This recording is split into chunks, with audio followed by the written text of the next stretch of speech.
Thanks very much, Heather. And we at Fox Fort Wayne are very happy to be a part of this program and bring you the kind of information you need to know about this H1N1 virus. I'm sitting here with Tom Duzinski from the Indiana State Department of Health. He's the Director of Field Epidemiology. And Dr. Duzinski, just Tom, by the way. Just Tom, yeah, okay. Well, Tom, what do we know about this virus? Well, we know that this virus is made up of four different components. There's a couple human strains in there, an avian strain, or a bird strain, and a swine strain. But right now, this virus is a human virus. It's affecting humans. Eating pork and those kind of things is not an issue. You can't get it from a pig? No, absolutely not. All right. So all of it is being spread from one person to another person? Correct. And it has to be spread how? It's usually spread respiratory droplets. So sneezing and coughing, you cough into your hand, you shake someone else's hand, they could touch their eye, their nose, their mouth, and they can infect themselves as well, or you cough and sneeze on somebody. So that's why it's really important to cover your mouth when coughing or sneezing, and washing your hands is another great one. And a lot of people are already sick or have gotten sick with this virus, right? Absolutely. The infection rates, looking at our part of the country, are up to about 20%. So looking in the Fort Wayne population, if we looked at about the 20% infection rate, that'd be about 70,000 people. That's a huge number. That's a lot of people, but you wouldn't know necessarily it's H1N1 or something else. That's right. That's right. Fortunately, we're lucky that this is a very mild virus, a very mild disease, and most folks will resolve on their own. Absolutely. But a few people don't. A few people get sick, and a few people die. Unfortunately, that's correct. Let's take a look at a graphic that we've prepared here, which shows who is getting sick right now. And this is rather interesting because it shows which age brackets get sick. If we could, well, here's the number you mentioned. There's some Allen County numbers, right? And that's looking at a 30% infection rate. Our part of the country is not quite to that point yet, but could certainly reach that.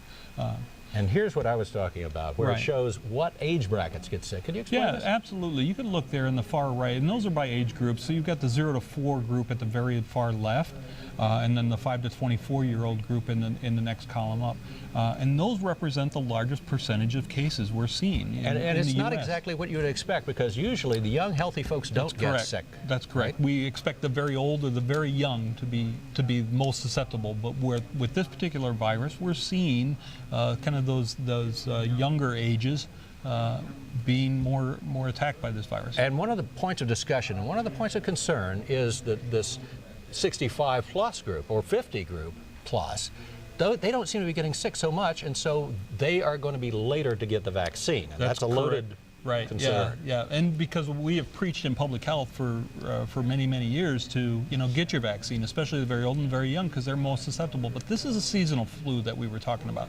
This is something different. This is a different virus. It's brand new, and most people don't have any natural immunity to it. However, I would, looking at the very old or the older population, certainly they don't seem to be getting as sick as some of the younger population is. So we want to cover those that are most susceptible at this point. Okay, so people shouldn't be panicking about this, because most people who get it won't get real sick, but a few people do, right? That's correct. People, pregnant women, for example, pregnant women, right. Other people or other conditions that may cause you, like asthma, if you're a smoker.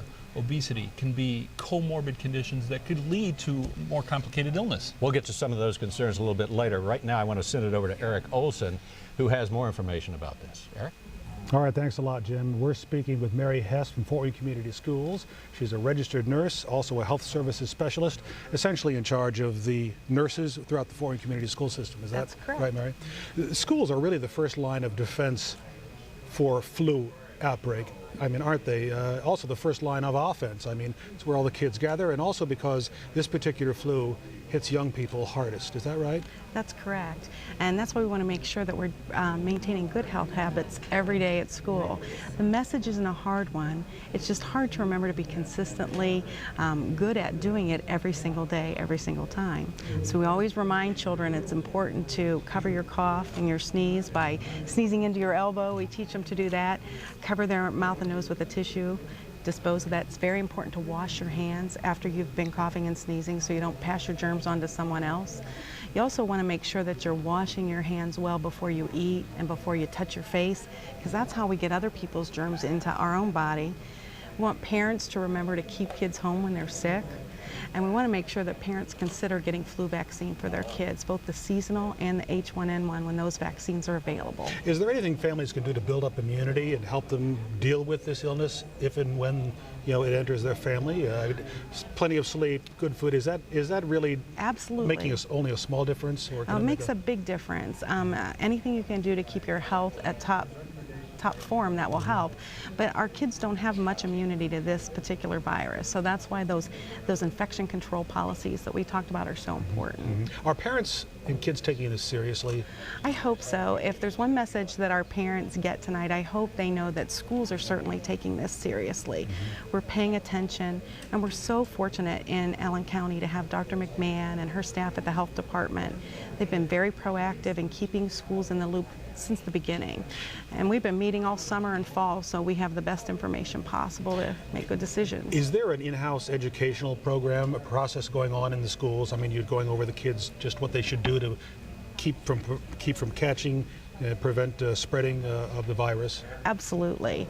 That's something that school nurses take on every flu season. You go to classes and talk? Absolutely. It's lots of fun to do that. It's good to remind kids how to take care of themselves. We show them how to wash their hands, when they should wash their hands.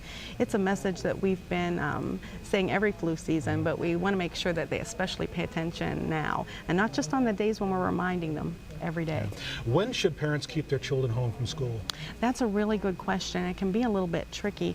We want children to stay home when they're ill, and we want them to remain at home until they're fever-free for 24 hours. A full day? A full day, and that's without the use of anti-fever medications like Tylenol and ibuprofen. Those are good medicines. They make children feel better, but they can mask symptoms, and they're still contagious when they're taking those kinds of things. The other reason that 24-hour window is so important is we know that this is a virus, and viral illnesses thrive on activity. Yes. And so a lot of times it'll trick parents. Kids kind of feel awful the night before. They sleep all night. They get up in the morning and feel better. And parents want to send them to school. But after a few hours of activity, they're feeling pretty miserable. Fevers are back. So if you give that 24-hour window, then you're sure that you're sending them back at the right time. Very briefly, are you hearing is there a lot of flu in the schools now? Are you getting a lot of kids sick, staying home? We are seeing a lot of flu activity, and that's kind of unusual for this time of year. We usually see, flu start to emerge around November, peak in January, and we are seeing some flu cases now.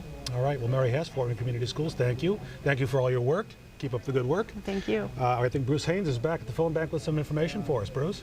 Eric, thank you very much. And as our hour moves on, you see the phone numbers on the screen, the email address at the bottom of the screen. These are available to you throughout the hour. And in fact, our health professionals will be with us for an additional hour after the 8 o'clock mark to answer your questions about H1N1. In fact, some of the trends in the data so far from calls coming in have dealt with the differentiation between the flu vaccine you might take for a regular seasonal flu and the more specific H1N1. Questions about where to receive those vaccines, and also about the age groups, and particularly with much younger children involved, one even with 2.5-month-old children.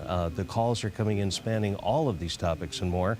Health professionals will be taking that information and sharing the best they can with you as we move around the studio to encourage you to be with us as H1N1, a community-wide simulcast, continues right here on this station. Let's go back over now to Dr. Deb McMahon and Heather Herron.